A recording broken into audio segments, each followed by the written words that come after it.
Le silence radio, pourquoi ça ne fonctionne pas toujours? Après une rupture, il y a un conseil qu'on entend partout. Fais un silence radio, coupe les ponts, donne plus de nouvelles, faut faire le mort. On répond plus à aucun message, finalement on disparaît. Et on prétend, on encourage en disant que l'ex va revenir et peut-être qu'il va réaliser finalement ce qu'il a perdu. En même temps, c'est quand on perd quelque chose qu'on se rend compte de ce qui nous manque. Et peut-être que cet ex reviendra vers toi. Et je comprends que cette idée soit vraiment séduisante parce que lorsqu'on souffre, on cherche à faire quelque chose qui nous redonne un peu le contrôle. Mais il y a une question qu'on se pose un peu moins souvent, c'est finalement pourquoi tu fais ce silence radio? Est-ce que tu prends de la distance pour toi te retrouver, pour comprendre ce qui se passe, ou alors est-ce que tu attends secrètement que l'autre revienne? Même s'il y a des choses qui se touchent, les deux réponses n'ont rien à voir. Et c'est ça que ce dont j'aimerais discuter avec toi aujourd'hui. Il y a beaucoup de raisons pour faire un silence radio. Certaines sont très saines. Tu as besoin de souffler, tu veux sortir des conflits s'il y a eu beaucoup de disputes, tu as besoin de retrouver un peu de calme, tu as besoin d'arrêter de réagir à chaud parce que c'est pas dans les tensions qu'on reconstruit ou qu'on trouve des solutions. Tu as surtout besoin de retrouver de l'énergie, mais de la bonne énergie, de la clarté. Et donc, je ne peux qu'encourager de prendre de la distance et qui sera forcément bénéfique. Mais il y a aussi d'autres raisons, des raisons qui sont plus inconfortables. On fait parfois un silence radio pour provoquer un manque, pour créer une réaction, pour voir si l'autre va revenir, pour tester son importance, pour obtenir une preuve d'amour. Finalement, on s'est senti abandonné et on veut essayer de reprendre le contrôle. Mais là, on n'est plus du tout dans ce besoin et cette envie de recul, on est encore dans l'attente, on est encore dans la relation, on est encore tourné vers l'autre.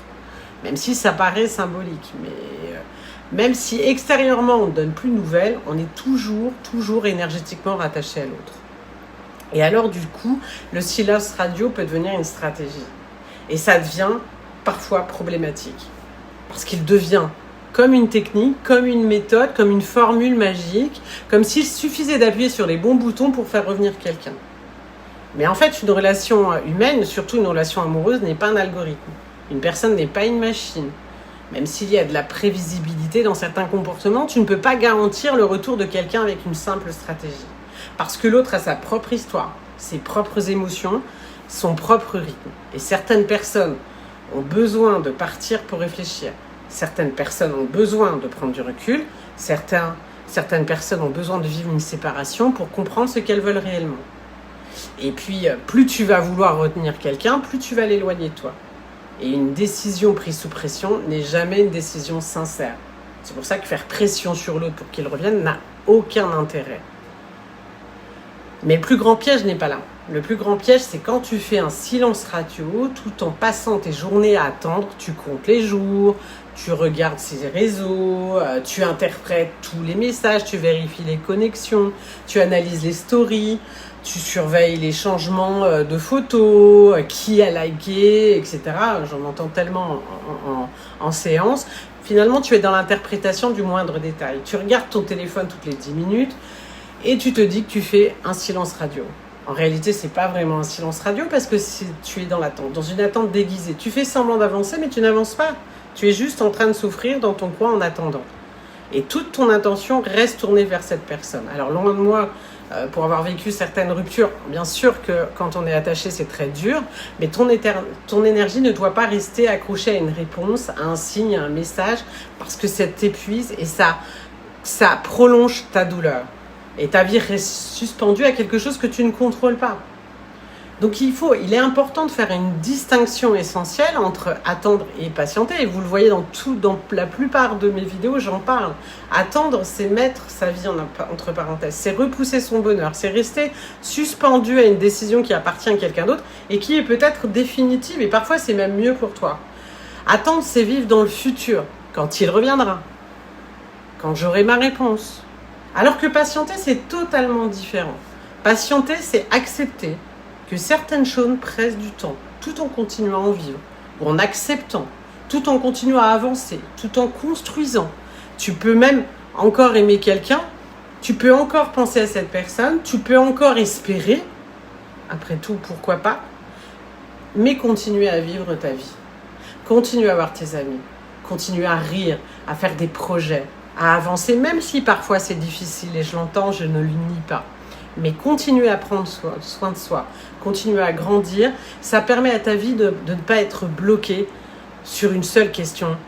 Est-ce que mon ex va revenir ?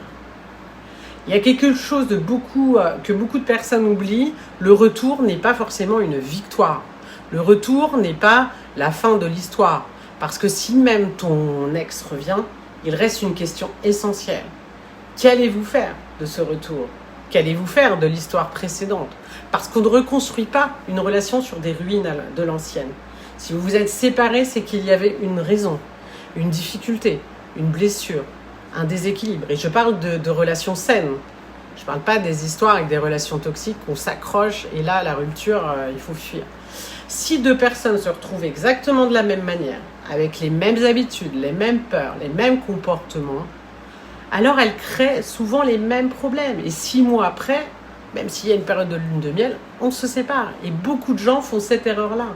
Une relation qui renaît a besoin de devenir autre chose.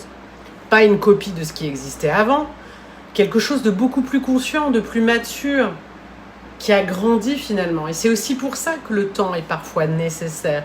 Parce que certaines personnes ont besoin de réfléchir, certaines personnes ont besoin de comprendre, elles ont besoin d'évoluer. Et parfois, ce temps-là, il est indispensable. Sinon, il n'y a pas de remise en question, il n'y a pas de remise en perspective.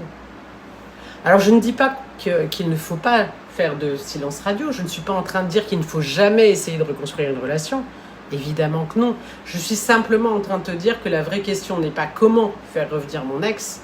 La vraie question est qu'est-ce qui est juste pour moi et pour l'autre, pour cette relation. Et cette question demande du recul, de la lucidité, du temps. Il y a des gens qui se rendent compte que finalement la rupture, après un certain temps, quand on dépasse la douleur aiguë, oui, en fait, cette rupture est légitime. Donc si aujourd'hui tu ne sais plus s'il faut attendre, patienter, reprendre contact, tourner la page, tu as besoin de prendre du recul sur ta situation particulière, alors ne reste pas seul avec toutes ces questions. J'ai déjà créé une masterclass offerte pour t'aider à comprendre ce qui joue dans une rupture. Et si tu as besoin d'un regard extérieur sur ton histoire, j'ai également créé le coaching clarté. Parce qu'il n'y a pas qu'une seule réponse, il y a ton histoire qui est différente de celle des autres. Parfois, retrouver un peu de clarté va te permettre de changer beaucoup ta perspective et de changer les choses dans ta manière de réagir. Et je mets les liens juste en dessous.